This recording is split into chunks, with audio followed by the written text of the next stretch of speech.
तो आप सबको जोहार। और यहाँ पर एक खबर निकल कर आ रही है कि बंगाल के बाद झारखंड में भी यहाँ पर इंडिया में फूट। जेएमएम और यहाँ पर कांग्रेस ने इतनी सीटों पर ठोका है दावा, आरजेडी ने भी यहाँ पर बिगाड़ा है खेल। चलिए देख लेते हैं इसको लेकर क्या खबर सामने निकल कर आ रही है।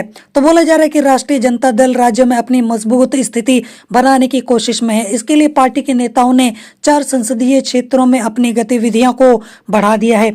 इसमें पलामू, चतरा, कोडरमा और गोड्डा लोकसभा सीट यहाँ पर शामिल है, जिसको लेकर मैंने प्रीवियस वीडियोस में आपको अपडेट तो दे ही दिया था कि कुछ यहाँ पर चीजें चल रही हैं राजद में।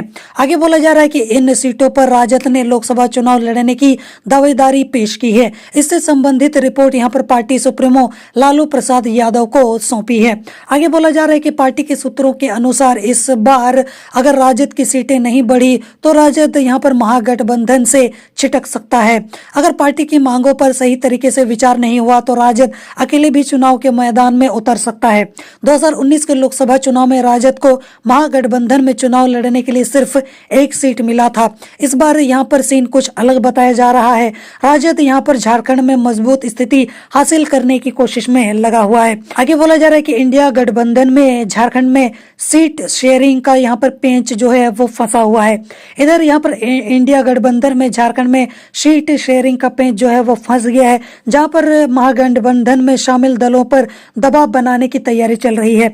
लोकसभा चुनाव के मद्देनजर महागठबंधन के यहाँ पर सभी दल अपने अपने तरीके से सीटों पर दावेदारी कर रहे हैं। आगे बोला जा रहा है कि 14 लोकसभा सीटों वाली झारखंड में झारखंड मुक्ति मोर्चा ने 7 सीटों पर चुनाव लड़ने का दावा ठोका है, वहीं कांग्रेस ने 9 सीटों पर। इसी बीच यहाँ पर राजद ने भी अपना यहाँ पर पत्ता खोलते हुए 4 सीटों पर चुनाव लड़ने का दावा किया है।